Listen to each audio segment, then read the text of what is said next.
Chama cha Sauti ya Umma kwa kifupi SAU walituletea taarifa kwamba wanataka kufanya mkutano mkuu wa kuchagua viongozi wa kitaifa kwa sababu muda wao umekwisha, na kuteua wagombea uraisi wa Jamhuri ya Muungano wa Tanzania na uraisi wa Zanzibar.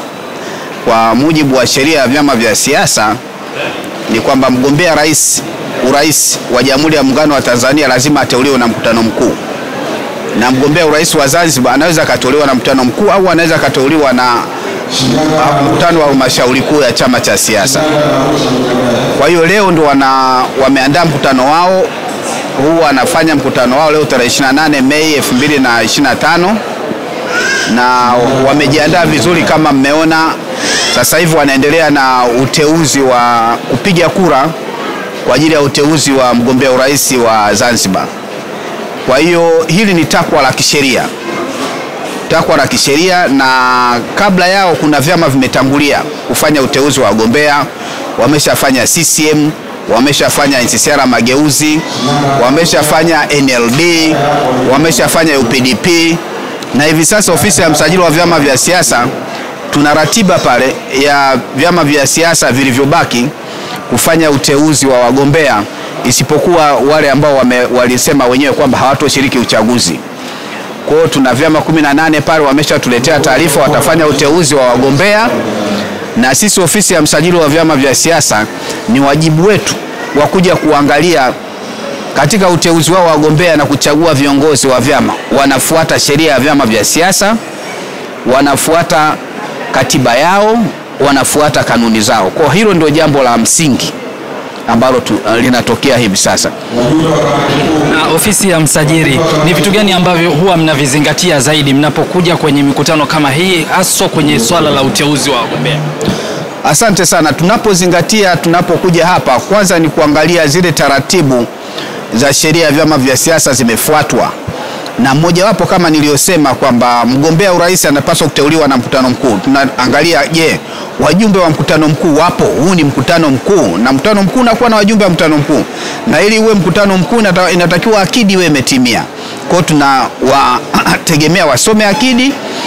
Sisi tuna katiba yao hapa, tuna laptop zina katiba, tunaangalia katiba ya ile chama kama akidi ndio inavyosoma ni vile, na tunaangalia na namba ya washiriki waliopo.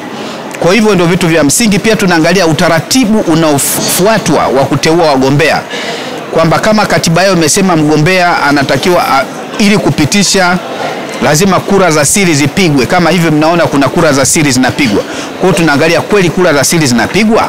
Kwa hayo ndio mambo tunaangalia, ule utaratibu wa kikatiba na kanuni za chama husika zinafuatwa. Kama hazijafuatwa, basi tunawaambia kile chama kwamba huo utaratibu haujafuatwa, kwa hiyo inabidi wafanye tena. Hivi ni sawa chama cha siasa kushiriki uchaguzi au kuto kushiriki uchaguzi? Kushiriki uchaguzi, sheria ya vyama vya siasa kifungu cha 3 imetafsiri chama cha siasa ni nini. Naisema chama cha siasa ni kikundi cha watu wenye lengo la kuchukua dola kupitia uchaguzi. Kwa hiyo ina maana lengo kuu la chama cha siasa ni kuchukua dola. Na unachukuaje dola? Kupitia uchaguzi. Sasa kama hushiriki uchaguzi, ina maana wewe sasa unapoteza ile ladha ya kuwa chama cha siasa. Lakini sheria ya vyama vya siasa haijasema ni lazima kushiriki uchaguzi, haijasema hivyo.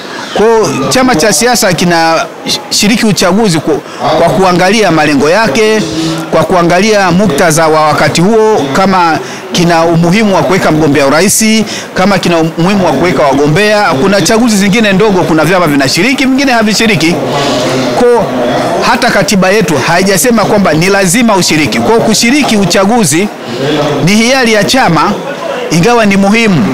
Kwa chama kinaweza kusema hakishiriki, vingine vinashiriki na uchaguzi unaendelea. Na chama cha siasa kisiposhiriki uchaguzi haifanyi uchaguzi kutokuwa halali, kwa sababu sio lazima wewe ushiriki, wenzako watashiriki tu. Kwa hiyo uchaguzi, wewe usiposhiriki uchaguzi unaendelea. Na nyinyi mnafahamu kwamba tarehe 26 Machi nakumbuka 2016 kule Zanzibar kulikuwa na uchaguzi wa marudio. Kuna chama kikasema sisi hatushiriki huo uchaguzi, lakini uchaguzi uliendelea, vyama vingine vilishiriki. Kwa hiyo kutoshiriki uchaguzi ni maamuzi yako wewe chama cha siasa, ila kitu ambacho hakiwezekani ni kuzuia uchaguzi. Huwezi kuzuia uchaguzi kwa sababu uko kwa mujibu wa sheria. Kwa hiyo ukisema unazuia, hapo unavunja sheria, na ukivunja sheria utachukuliwa mkondo, nani, sheria itachukua mkondo wake. Mpaka sasa ni vyama vingapi vya siasa vimesema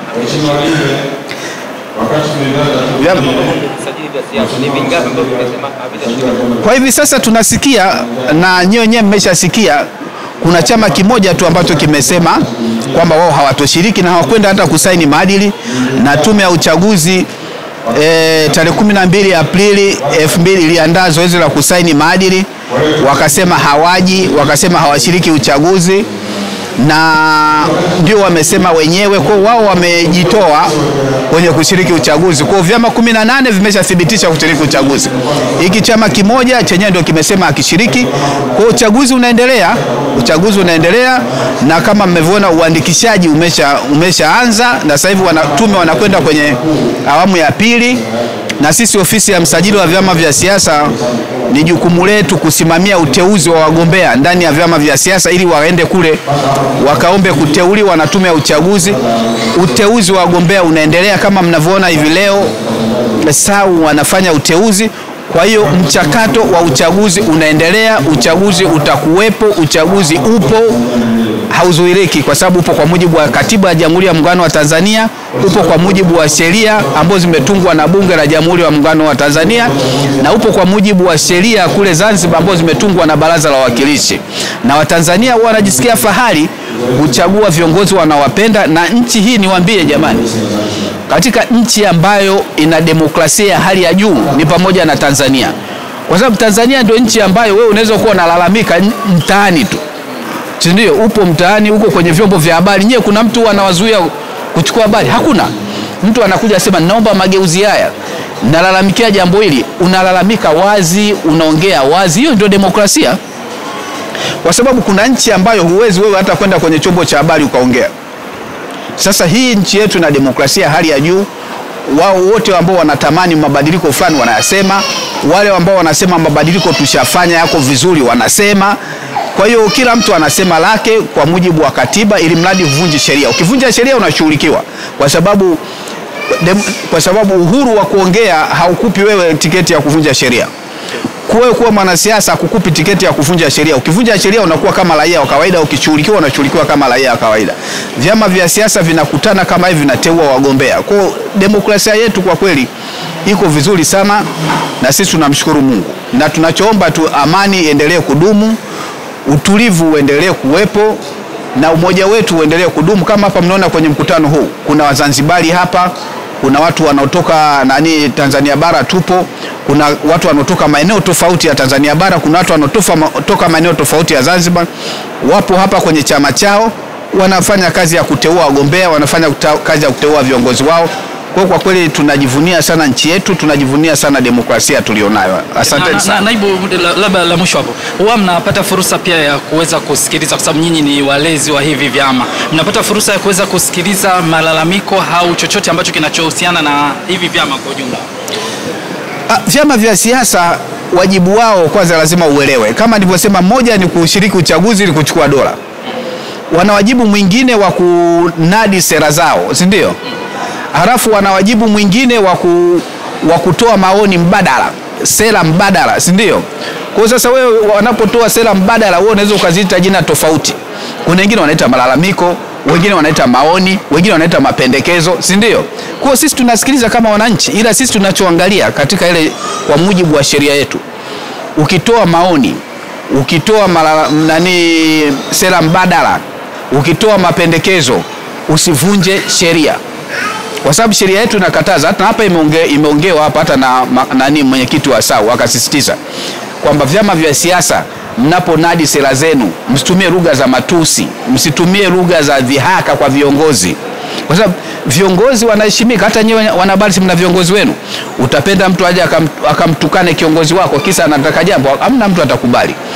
Kwa hiyo akasisitiza, na sisi tunasisitiza siku zote, unapotoa mapendekezo yako kama chama cha siasa, unaponadi sera zako, unapotoa pendekezo, maoni, basi fuata sheria. Usitoe lugha za matusi, usitoe lugha za dhihaka, usichochee fujo. Uwezi ukasema mimi jambo hili nalazimisha lisifanyike. Haiwezekani. Wewe utaratibu wa kisheria peke yake ndio unaweza ukafanya jambo lisifanyike. Kwa hiyo hiyo ndio jambo ambalo tunasisitiza, na tunaviasa vyama vya siasa wakati huu katika mchakato huu wa uchaguzi, na wakati wa uchaguzi wazingatie sheria. Polisi wana msemo wao mzuri tu kwamba utii wa sheria bila shuruti. Sio lazima ushurutishwe kufuata sheria. Hata majumbani kwetu kule tunapenda sana mtoto ambaye halazimishwi kuwa na nidhamu, si ndio? Akija wageni anawaamkia, akila sahani anaitoa anapeleka jikoni. Na sisi kama wazazi, ofisi ya msajili wa vyama vya siasa, tunaovilea hivi vyama vya siasa 19, tunawaasa kwamba watii sheria bila shuruti, kwa sababu bila utii wa sheria demokrasia inakuwa haiwezi kufanya kazi vizuri, kwa sababu ile demokrasia imewekwa kwenye misingi ya kisheria kwamba lazima unapofuata sheria hizi, ukizifuata basi kutakuwa na amani, ukizifuata basi kutakuwa na utulivu, ukizifuata basi kutakuwa na umoja, na unapokuwa na amani ndio unafanya uchaguzi.